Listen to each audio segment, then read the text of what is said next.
Shabbat Shalom, Chag Sameach. That's Rabbi Dan A, and I'm excited to share this video that Mike and I recorded a few weeks back with Scott Amendola, Stephen Drozd from The Flaming Lips, and Scott Berlin from Los Lobos. It's an awesome conversation about the scoring of the classic silent film, The Golem, that they did with Reboot. So big shout out to David Katz Nelson. And I wanted to take the time to wish you a happy Passover. I know the last year or so have been tough and confining for all of us. And I wanted to wish you all a wonderful season of liberation as we move towards more freedom, openness, creativity, and music. I was in New York just last week meeting with Mike and Wendy, and we have some really cool projects to come on the horizon, and I really look forward to seeing you soon. So Chag Sameach, happy Passover, and I look forward to a year of liberation with all of you. Take care. All right, well, welcome everybody. This is the latest installment of the Friday Night Jam, which is a series in which we talk about the intersection between spirituality and music and creativity in general. And I can't think of a more on-brand, I can't think of a more perfect project to discuss here than the recent Golem film, which featured this amazing new music, which you could check out on reboot.com.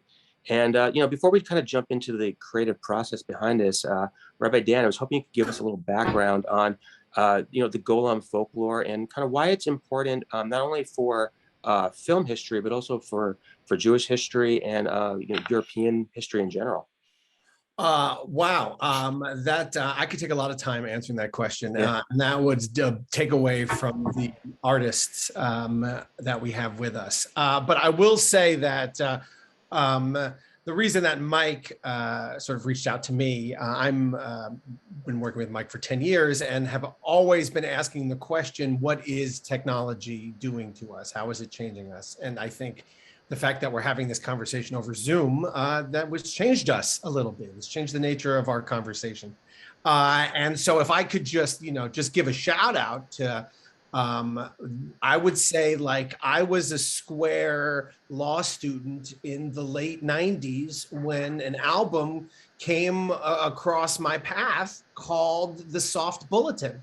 Yeah. And that album is entirely, and in fact, I couldn't sleep last night because no one sleeps anymore, if you haven't noticed. Everyone I talked to was up at 3 or 3:30 in the morning. So I was up at 3:30 in the morning. I went downstairs, lights are out, and I listened to the Soft Bulletin. And each track on that album is human. It's about a spider bite. It's about a head wound. It's about human beings racing for a cure. It's about hoping that there's a Superman that can lift us out of this sense of humanity, which is why the album is just brilliant and sent me on sort of a career path that I think includes trying to be a rabbi that finds humanity in between the two of us in an ever increasing technological world. So the Golem is a classic Hasidic Yiddish tale. Well, it uses a Hasidic rabbi from the 16th century, Rabbi Judah Lowy, the Maharal in Prague, as the basis for its story of what do we do when we're under attack, when we Jews are scared, when there are pogroms that are out to kill us. Well, we want some sort of inoculation, some protection against that. And we're going to build a piece of technology to protect us. And so the story, legend goes, Rabbi Lowy builds this golem to protect all of the Jews against the blood libels and the anti-Semites. But the problem is, lots of different iterations of the story, but nonetheless, the golem gets out of control and just runs amok. And basically what was created to save us ends up causing our own destruction. Now, maybe there are ideas that are connected to this world. I'm going to leave that for the artists. But they chose to participate in this project, which I think is exactly on point and very much connected to the work that they have done musically. And so I think we're blessed to have you, Mike, and to have Scott and Steve and Stephen here with us to talk about sort of their artistry, why they chose to contribute it to this really powerful story of the Golem. And I'd love to know, I know Stephen, the Flaming Lips are very connected to this sense of humanity in the midst of technology. And I think that that's what's resonant for all of us throughout hundreds of years in the story of the Golem. When you guys were charged with creating new music for this film, which came out 100 years ago. What was your guys' first steps collectively? Did you guys rewatch the film individually and then discuss what an appropriate soundtrack would be in 2021? Did you guys go back and listen to some music from the times that could have maybe informed what might have been an actual kind of historical soundtrack for the film? Like, what was your guys' first steps as musicians? Well, I'll take that. So we, I guess, 2 years ago now, the three of us did the music for the Ten Commandments, the Cecil B. DeMille silent film, and that was amazing and highly enjoyable. I'd worked with Scott before, but never with Steven. And David Katznelson thought that this would be a fun pairing. I think when he approached me, the idea was that we were going to have a lot more people, or at least like other collaborators. But the three of us decided just to go at it ourselves, and we were extremely happy with what we were coming up with. So I don't like, that idea went pretty quickly out the window. And COVID had just hit, so everything was yeah. So this was, I guess this would have been what spring of 2020. Yeah. So I guess not that long ago then. So we were just kind of all of us hunkered down in our caves, trying to figure out what the hell was going to happen to us in the music business and the fate of the world. So David Katznelson and I, he charged me with coming up, because I guess let me go back a little bit of the story. Scott, how long ago was that? Like 10 years ago, we did a live, Katznelson asked me to do a live score of a Yiddish silent film for Hanukkah. He had a pop-up store in the Fillmore in San Francisco. So I think that was Scott. I think that was the first time you and I ever played together, right? I think so, and that was the dictator, right? Yeah. So we did that with a Scott that actually a band that Scott put together, and that was amazing. But never since. And then come lockdown and COVID, and the Reboot was doing a all-night rave, more or less, online rave for Shavuot called Dawn, and we picked the original Ten Commandments, and then the three of us sort of developed this working methodology where we would. This is just the way that I've done a little bit of scoring myself, and the way that I approach it, which is not necessarily the way that you should approach it, but the way that I like to do it is I try to identify themes, like a thematic, if there's a character, I'll develop a theme, a melody, a chord sequence, rhythm. Sometimes it doesn't have to be anything specific, but what I try to do is sort of think of the score in terms of how to manipulate those themes. So if it's in the case of the Ten Commandments, there was a Moses theme, there was a refugee theme. How many? I don't know. We had a few of them. And then we would just sort of play with that idea more or less, and sometimes bring them back, sometimes invert it, sometimes make it extremely subtle, but it tends to sort of stitch the idea of the theme of the score together, sometimes overtly, sometimes subtly. So when it came time to do, so then we were asked to do the Ten Commandments. We kind of played with the same idea of just developing thematic identities for the Golem, for a couple of the characters, and then we just each of us went to our caves and came up with stuff and threw them in a pot, and we just sort of we pieced it together. But at no time are we ever in the same room. We've never physically been in the same space when we've done any of this work. So it's kind of intriguing and amazing that it comes together as beautifully as it does. But I think that's a testament to the brilliance of the people that I'm getting to work with. Hey, awesome. It's amazing that we're able to do this with the technology we have, because 25 years ago, this just would not be possible. It just would not be possible, or it'd take a lot longer. We're able to do things very quickly and communicate with each other. And I started thinking, maybe I'll never have to go to a recording studio ever again. I can just do this forever now and not have to worry about. No, I'm kidding. But it was. I felt like Steve kind of set the tone for me, at least at the very beginning. Yeah. I wasn't sure, and I'm a Gentile, just so you guys know. So,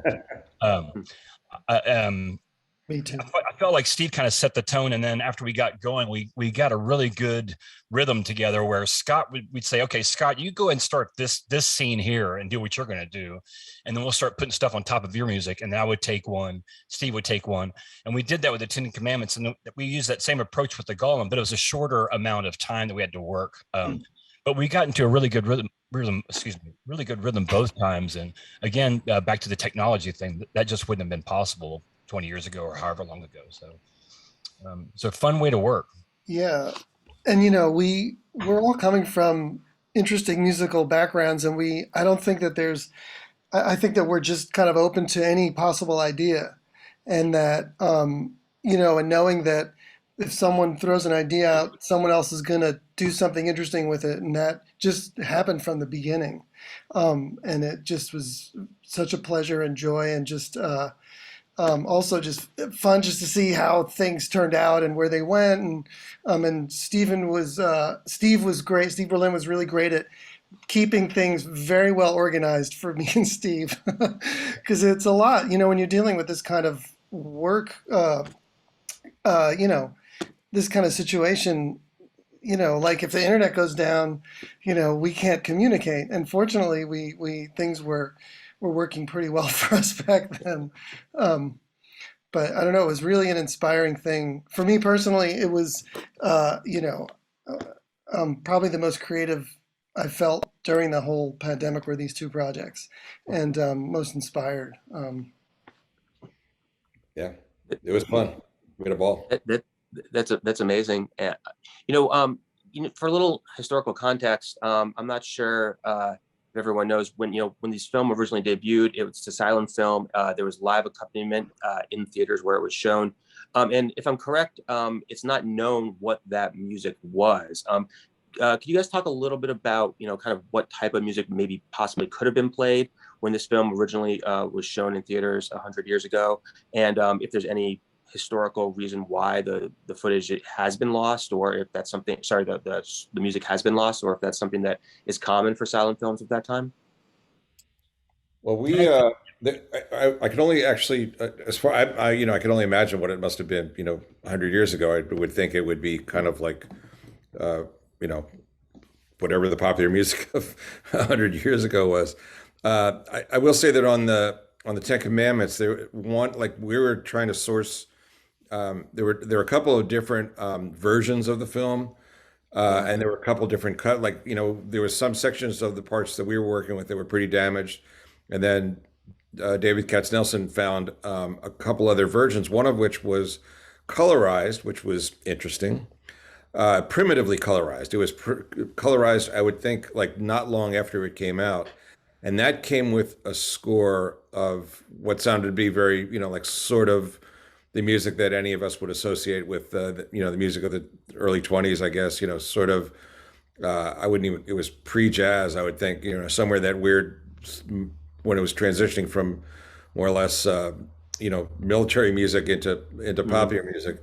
But you know, I don't think it was none of it was really, I certainly didn't, you know, refer to any of it, or you know, I think our job was to try and come up with a more modern version of it, and especially on the Golem, because some of the other people that were doing it were, you know, what I would consider to be pretty avant-garde. I mean, like, I think by contrast, ours is probably the closest to like what you might call a score. You know, we sort of honored the traditions of a scene closing with something that sounded like the scene was ending.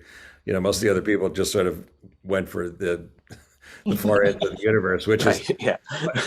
And that should, I hope that does not sound pejorative in any way. I mean, some of that stuff is absolutely mind-bogglingly brilliant.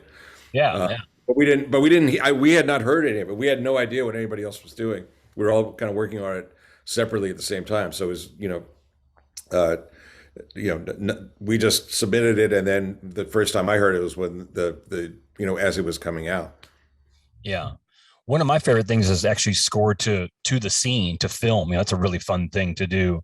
Yeah. And it seemed like we all got to do some of that. And I'm glad we didn't actually hear the other artists working, because I might have been kind of scared into thinking, well, is this too something? You know, because I'm kind of like that. But I was glad we got to do it the way we did it, because like a scene ends and the music ends, and it's this dramatic finish or whatever it happens to be. And there's even some, some soundscape stuff and some sound effects that happen along the way too. So very, very fun. Yeah.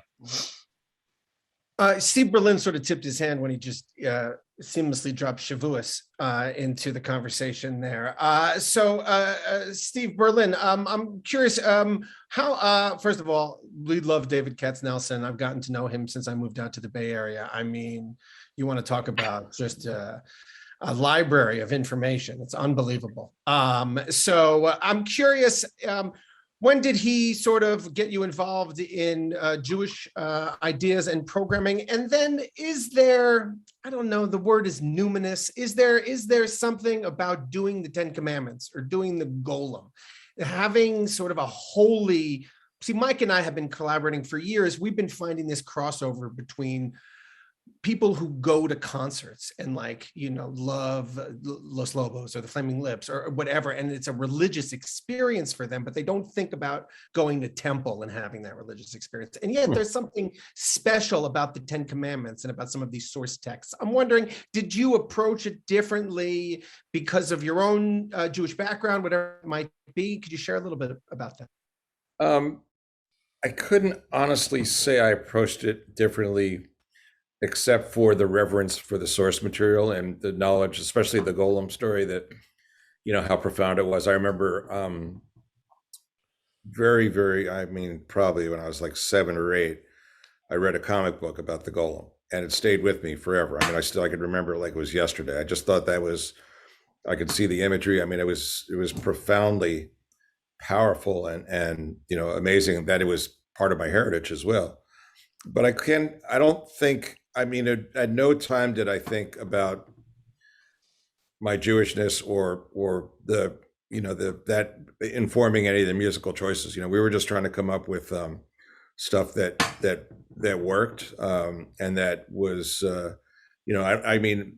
what was so cool about this whole thing was knowing that if I came up with a melody or a chord sequence or a bass part that I could throw it to Scott and Stephen, it would just come back completely transformed into something unbelievably powerful and beautiful. That's fun. Yeah, that was the fun part. So I could not say that at any time I thought, well, does this resonate in any other way other than just, oh, that's a cool line? Because it's hard enough just to come up with that part, much less put a subtext on it. And as far as your first part of the question with Katznelson, well, the first time we did anything together was the pop-up store, but then I guess 5 years ago he asked me to write the liner notes for one of the releases on the Idelson Society about the nexus of Latin and Jewish music called when Levine does the rumba, and that was pretty cool. I mean, I'd never done liner notes before, and that was like a brand new and wonderful experience for me that my mom was extremely proud of. Cool. So he only ever comes to me with incredibly cool things. I'm very, very lucky, or his batting average is unbelievably high that he only does extremely cool things. I would think I'd probably lean toward the latter, to be honest with you. Can't stand people like that personally. All right. Yeah. Somebody has to do it.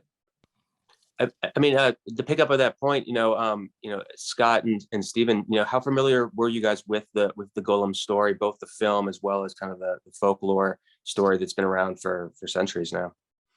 SA, you want to go? I mean, I was a little familiar with it, but not really all that much. I mean, I'm not Jewish. I'm married to an amazing Jewish woman, and I'm very familiar with her family. And her family has a pretty deep history. They're Holocaust survivors, and there's really intense stories. And I have to say, in these two projects, I definitely thought about, and I think about them, and I'm very close with her parents, and I talked to them a little bit about both of these things when we were working on them, and my wife, of course, and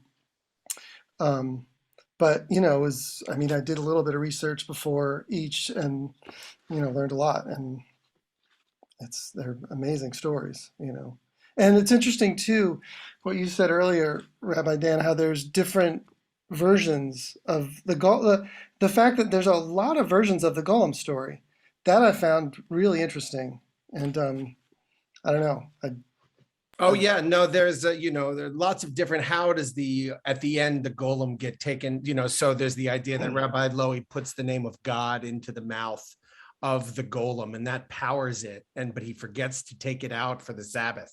So when he forgets to take it out on the Sabbath, he runs amok. There's another idea that the forehead is Aleph Mem Taf, which spells out Emet, which means truth, and then at the end, Rabbi Lowy scrubs off the Aleph, and Mem Taf spells death. And Aleph Mem Taf, if you want to get into crazy, that's the first, middle, and last letter of the alphabet. So, I mean, you could have a lot of different fun with those sorts of ideas. And I do think that there is, whether it's this idea of our own technology sort of overtaking us and causing fear and causing panic. I think as a pastor, people are struggling right now. And I'm curious, whoever wants to answer this question, as people who, I remember seeing the Flaming Lips in downtown Boston, where you gave us all headphones to listen to the concert while we were at the show, which I thought was like, what's going on here? Why am I listening to headphones while I'm at the show? And it was a way of playing with technology and community. And I'm curious, what do you do when you can't gather? And I think a lot of people have been suffering because we haven't been able to go to our favorite shows. We haven't necessarily been able to do those gatherings. And, I'm wondering if you have any solace or any advice that you can share with people who haven't been able to do that. Yeah, it's been very difficult for everybody. I think it's been really hard for young people. That's my two kids have really struggled the last couple of years, partly going to school and then not going to school and then virtual and all that beat down. But Wayne Coyne he's a nut, and he can't not work on something. If I can do nothing for a couple of weeks and it doesn't bother me at all, but he can't sit still. So COVID hits, everybody has to quarantine, and he's just going nuts. I could feel it, and we're texting each other. I could just tell from his text he's losing his mind. So he came up with this idea that we would perform, but every audience member would be in their own protective bubble, because they were protected. And then the band members would be in their own protective bubbles. And we did a few shows like that. So we're able to kind of circumnavigate and get our way around the COVID, not at the very beginning, but it was still pretty bad when we did the first bubble shows. And we thought, if this looks bad, or we're being careless or insensitive, we won't do it. But people seem to be okay with it. So we did that, and it worked for us, helped us get through it. But for people that aren't able to go see concerts, and then artists are doing things online, so you can watch a web concert or whatever, it seems like everybody was trying to do something. And I don't really have a good answer as to what people should do, but it seems like we might be getting closer to back to normal sometime soon, I hope. Did I answer? What was the question? Exactly. People are dying for connection, and we're trying to come up with, whether it's musical technology or whatever allows us to form some sort of connections. And I think what you guys have been doing, creating new ways to look at old source materials, is a way to sort of breach that gap that I think a lot of us are feeling right now. That's where I was going with it. Yeah. Well, it's been 2 years, but it feels like it's been a lot longer than 2 years. I mean, I just got to say, it's about 40 probably. Yeah. Yeah, when we talk about the beginnings of the 10 Commandments, it doesn't feel like that was 2 years ago. It feels like a lot longer ago than that. So, yes. Yeah. I mean, I did a couple of live streaming things, and I really didn't enjoy it that much. And then when I went back on tour last November and December, that was amazing. And when I started, I played a few outdoor shows, but this kind of project, collaborating, for me was exciting. And I did some other things, just musical things, not film related things. Well, a couple improvised film things that were done with Henry Kaiser. But I really struggled after I did a couple of those. I just didn't really want to do it. I just didn't feel connecting. I was connecting with people, Totally. I'm asking for self-centered reasons, because I've been trying to leave a community online, and you're just giving and giving and giving. And there's some sort of symbiosis that happens when you're on a stage and there's a crowd there and you're in person. And I just totally relate to that, doing that live stream and just having a strange, empty feeling because that give and take isn't taking place. But frankly, that for me was, it just goes to show how powerful it is when we are together, whether it's at a concert, just hanging out, whatever. And that I got a lot of solace in that. And then when I went back, I'm sure it's probably the same for the three of us. Like the happiness and the joy of the people was like kind of beyond. Like, you know, we were all happy to be together. And you know, I can only imagine with what the Flaming Lips did with the bubble shows, how that just, you know, like you said, it's just this crazy, you know, Wayne being crazy, but at the same time, it's like, you know, it's like music for the people. I think the three of us are kind of about that, you know. Yeah. Like, let's play music. Let's make sure everybody that's there is a part of it, you know. And you know, and Wayne's crazy enough to come up with an idea that it can work through a pandemic. You know, like beautiful. It's beautiful. It just shows the power of that. And you know, it's great to have technology, and I think it was helpful, and it's always going to be helpful. I mean, imagine if we couldn't do this, had none of it. I mean, who knows? Like, you know, in 1918 with when they had that, you know.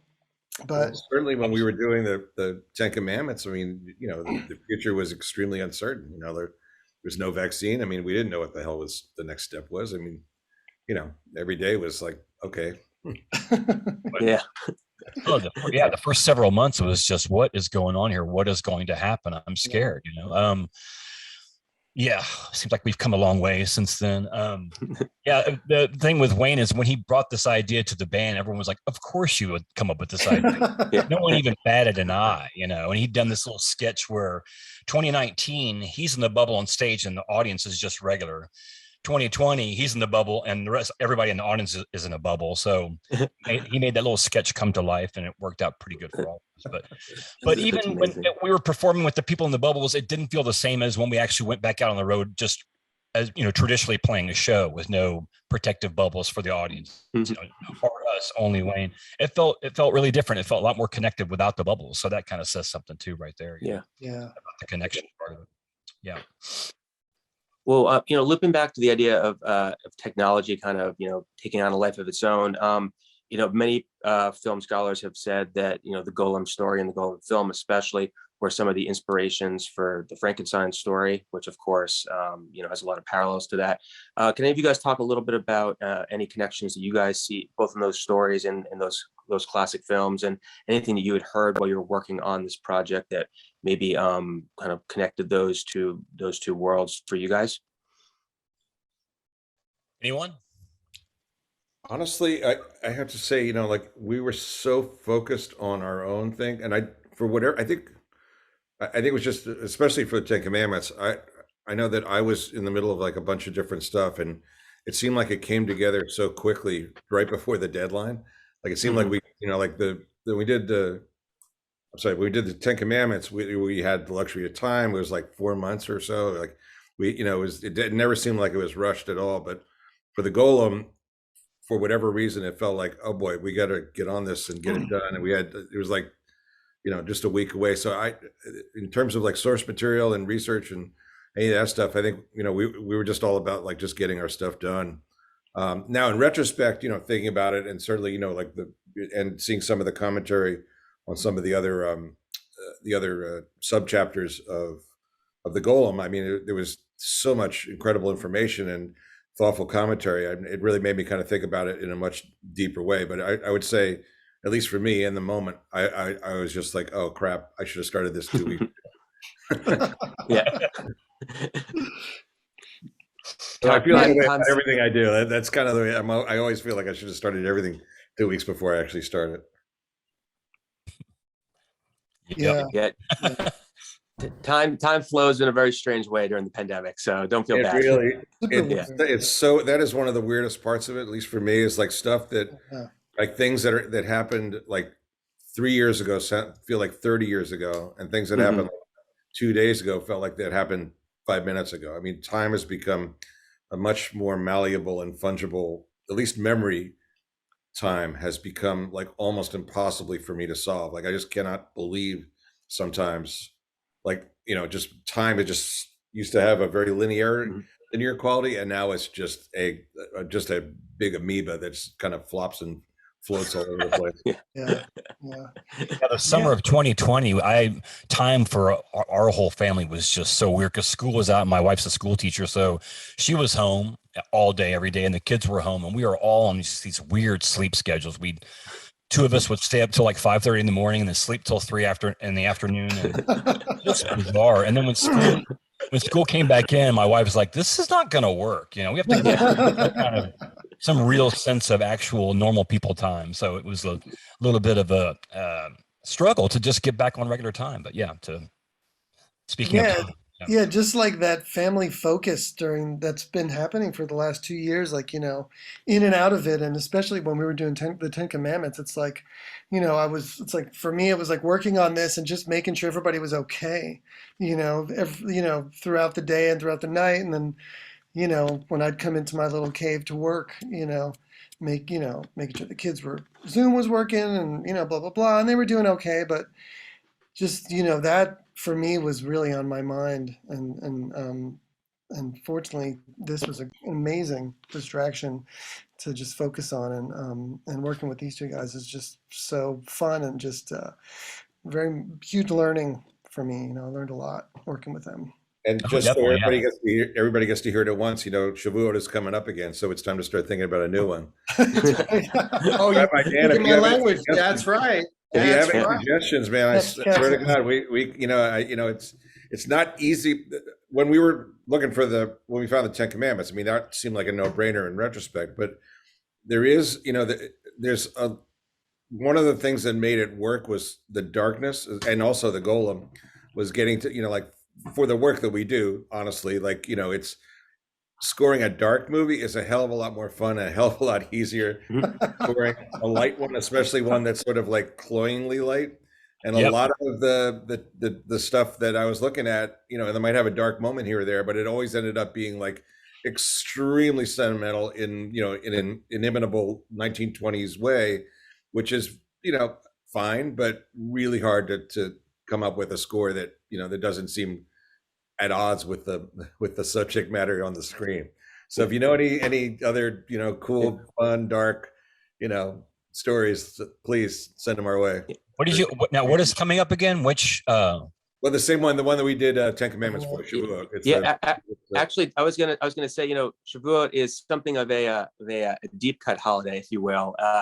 Rabbi Dan, I know you not only know a lot about this holiday, of course, the importance of it, but also the connectivity to the festival world that, you know, all of the musicians we're talking to today are so deeply entwined with.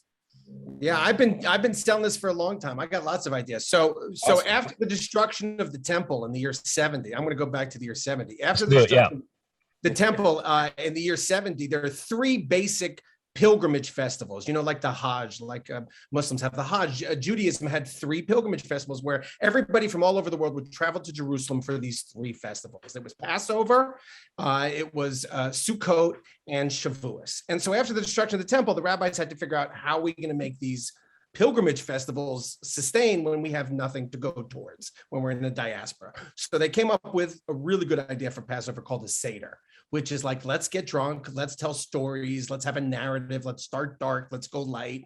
And it's the most practiced of all Jewish rituals because it's a great idea. And there's some stories about how they appropriated it, but it's understood to be appropriated from a Greek symposium. So for example, Afikomen is Greek for after dinner entertainment, for example, which in times of Greek probably involves some sort of sexual activities. But here it's a nice fun game that we play with kids.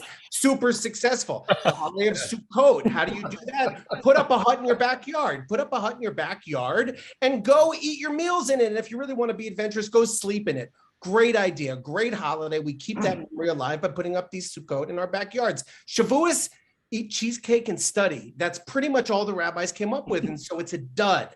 But it is a holiday of revelation that happens at the peak, right at the beginning of summertime. It's perfect for a festival concert because the idea is, how do we receive revelation? How can we imagine that we're a band, a mixed multitude of people that have just left this imprisoned tight area? We're now refugees. We meet in the middle of a desert and we hear music and we're turned on to some revelation. It seems ideal for a festival. And if Wayne is looking for more ideas, tell Wayne that the next idea The next idea is a dance craze. I am positive about this. If you go and look back in history, they're always marked by amazing dance crazes. And so I think people are going to want to touch each other going forward. So whoever comes up with a dance craze next is going to fly, and people are going to, just like disco or like the Chattanooga or like whatever hustle or like the Macarena, someone is going to come up with a 2020s dance craze because people are going to want to be in physical contact with each other going forward. Okay, so I'll remember that. It's a really interesting idea. I like this idea. So I would love to see what Wayne comes up with for a dance. And I'm happy, if he needs any help, I'm here. I'm available for Wayne anytime. Like the crunge. I see you have whatever the psalm remains the same back there. Oh, so this is I don't want to get off topic, but what's that? So this 2020, we had to do high holidays. How are we going to do high holidays when we couldn't be in person? So what I did was I got in, with Katz Nelson's help, I got audio people, video people, art people to see if we could create a high holiday experience online. So we had an alternative high holiday performance. Mike knows a lot of these people. I don't know if you know Tirio Dobby or Rob Reich or Darian Gray, I think it's his last name, Darian Gray, and in Jeremiah Lockwood. We did like a blues high holiday service. We did a traditional high holiday service. We did a meditative service all online. And then we did a children's service, and we came up with a fun poster. And my wife, the poet, came up with, just call it The Psalm Remains the Same, because even if we're not together, the Psalm still remains the same, even in the midst of COVID. So that's that idea. Thank you for asking, Steve. I like that. Yeah. Sorry, I got off topic there, but yeah. What do you think, Mike? I think our last question kind of just continues on what you just mentioned before about possibly looking to other holidays. And do you guys, now that you guys have collaborated on 2 projects together, is there any other kind of joint ventures you're thinking about or actively recording or looking toward? Well, I guess we're going to do another Shavuot, so I assume that'll be happening. And I for one, we haven't really discussed it because it's, we've only collaborated during COVID times, but it should be fun to play this live somewhere. It would be amazing to play it live. Yeah. We were talking about the next project, and I told Steve it might be fun to work with the smaller palette, like more traditional, like drums, bass, piano, saxophone, just a smaller palette. That'd be something I would really like to, I think would be fun to try. I see what you mean. Yeah. Yeah. Not traditional, but, less stuff, because I have a tendency, if you let me put stuff down, I'll just keep putting stuff down until you can't put stuff down anymore, and you have to weed your way through it. I like that stuff though. Yeah, there's a lot of it that just kind of clutters things up. But anyway, you see my point. It'd be fun to, I don't know, just let's try to make this music that's just drums, bass, whatever keyboard, and saxophones and reed instruments that Steve would play. So something to think about. It's kind of like the Miles Davis scores of the late 60s. There's the French the French film. We get the name of it, but something exactly. Elevated. Exactly that kind of stuff. So Kenny Clark's on that. I know that. Yeah. La Censure, right? Yeah, I said Sur. Yeah. La Censure. I wasn't even going to try. Mike, so I just want to thank you guys for coming and for doing this and for bringing this Yiddish legend to life. I think in a time where we're dealing with a lot of these issues. I told Mike I would share a little bit. We're catching ourselves in the weeks when we read the story of the golden calf. And the idea of people taking the artistry and using it to glorify themselves when they're in a moment of panic and forgetting about some of the great meaning. And I think that's very much connected to the story of the Golem, in which we're building something because we're panicked and we want to protect ourselves. And so there's a great story in 1965. Gershom Scholem, who was this amazing Jewish scholar, he heard that the Weizmann Institute in Israel, in Rehovot, had completed the building of a new computer. And he told Dr. Chaim Pekaris, who built this computer in 65, in his opinion, the name for the computer in this institute in Israel should be called Golem Aleph, or Golem A, or Kid A, if you will, in this. Dr. Peckeris agreed to call it Golem Aleph on the condition that Sholem dedicated the computer and explained why it should be named as such. And so in his speech, Golem goes through it. It has the same basic concepts based on ones and zeros. It works by human speech. It helps humans in productivity. And at the end, he closes with this. And he says, all my days I have been complaining that the Weizmann Institute has not mobilized the funds to build up the Institute for Experimental Demonology and Magic, which I have for so long proposed to establish there. They preferred what they called applied mathematics and its sinister possibilities to my more direct magical approach. Little did they know when they preferred Chaim Peckeris to me what they were letting themselves in for. So I resign myself and say to the Golem and its creator, develop peacefully and don't destroy the world. Shalom. Shalom. Yes. Amen to that. Wow, that's amazing. Well, And obviously awesome. that affected you profoundly, that you could recall that from memory. That's Well, I had it right here on my screen, first of all. But I love using that. And, I do think that what artistry and why Mike and I have been connected for so long now is what artistry, community, and music and spirituality do is provide a type of life that really connects to our essence as who we are as human beings. And, making sure that there's space for that in our world, which is inundated with technology, is why so many people flock to our show, to your shows, to my services, to your shows, and are tapping into what Mike is connecting in the communities that he's building. So I just want to thank you for everything that you guys are doing. And I look forward to talking to you more and maybe even collaborating in the future. Yeah, we got to stay in touch. Yeah. Thanks, guys. Yeah, we appreciate it. Any ideas? I'm serious. Any ideas for any other films that come to mind? Please share, because it was challenging. It's been challenging to find stuff that really resonates and has things for us to do our thing too. So yeah, if you any ideas, We'll do. Absolutely. We'll do. Awesome. Thanks so much. Well, guys, thank you. It's been. Thank you guys so much. I appreciate learning so much about the Golem. I knew just a very vague. Yeah. No, I really had like a vague understanding of it, and I watched the film, but very vague understanding. You helped me understand a lot more. So no, I apologize for that, Stephen. It won't happen again. Oh no. All right. Well. Take care, everybody. We'll see you guys soon. Hopefully in person soon. Yeah. Right. Thank you. So long. Bye. Bye, guys. Bye. Thank you, Mike. Take care.